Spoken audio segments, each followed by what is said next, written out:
Hello mga magandang gabi mga kaninong. Kakauwi ko lang galing sa trabaho. Ngayon, marami nagtatanong sa akin kung magkano nga ba talaga ang sahod dito sa Hungary. Kaya sa mga nagtatanong, ito na po yung sagot ko sa inyo. Hindi ko na po kayo may isa-isa dahil gawa po na sobrang dami nyo. Kaya mag-uumpisa po tayo sa 24 below. Yung 24 below po is free tax po siya. Wala po siyang tax na kahit sentimo. Libre po yung tax niya. Ngayon, doon naman po tayo sa 25 above. Yung 25 above naman po, hindi magkalayo yung sinasahod niya sa isang anak. Katulad ko. Kasi ako, meron akong isang anak, sumasahod po ko ng 44,000 or 45,000. Kasi ang pasok po kasi namin dito is Lunes, Martes, Merkulis, Huwebes at Biyernes lang. Ngayon, kung may pasok kami ng Sabado, automatic sa overtime. Ngayon, pag nakompleto ko yung 4 na Sabado sa isang buwan or kahit 3 lang, automatic sa sumasahod po ko ng maybe 43,000, 44. Wala na po sa kaltas. Linis na po yung 45,000 or 44. Doon naman po tayo sa dalawang anak. Yung dalawang anak naman po, meron po sang kaltas na 40,000 po rin. Kaya medyo malaki yung sinasahod niya sa akin. Sa 3 anak naman po is pre-tax din po siya. Kaya mas malaki yung sasahurin niya. Hindi ko lang po alam kung magkano yung exactly sinasahod nila. Pero ang alam ko lang po, mas malaki yung sinasahod nila kaysa akin na 40 plus pesos.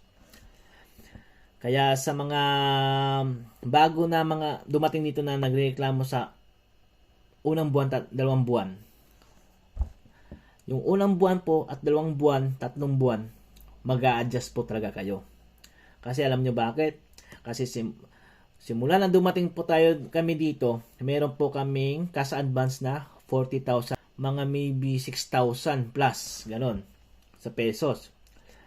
Unang sahod nyo po is kakaltasan kayo ng 20,000 po rin.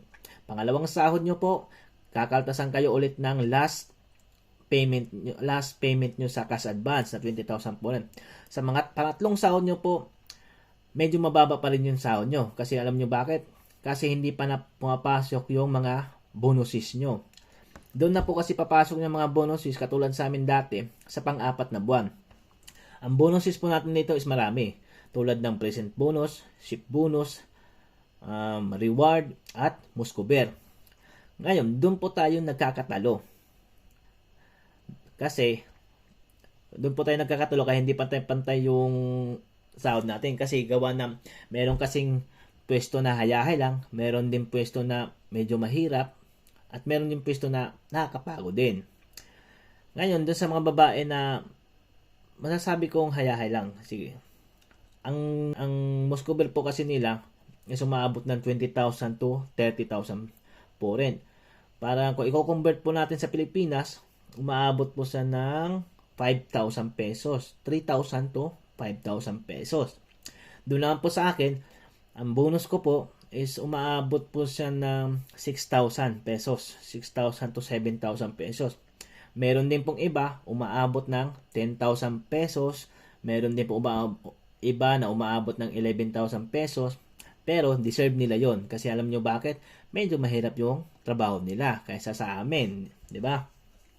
Kaya yung pinangako ni Perido sa agency ko na 32,000 pesos na siya totoo yun.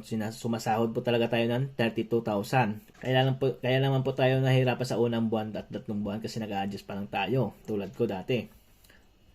Kaya sa mga... ito pa pala. Dito po kasi sa Hungary, sa napasukan kong company, libre po yung bahay. Mayroon pong bayad ng bahay, 10,000 po rin. Kung sa pera po natin is 1,600 pesos. Pero yung 1,600 pesos nyo po, sulit na sulit. Alam nyo bakit? Maganda na po yung bahay natin na titirhan, na malaki po yung accommodation. Libre po yung wifi, tubig, kuryente, laundry, lutuan, kusina, ref, freezer. Yung lutuan po natin is induction po.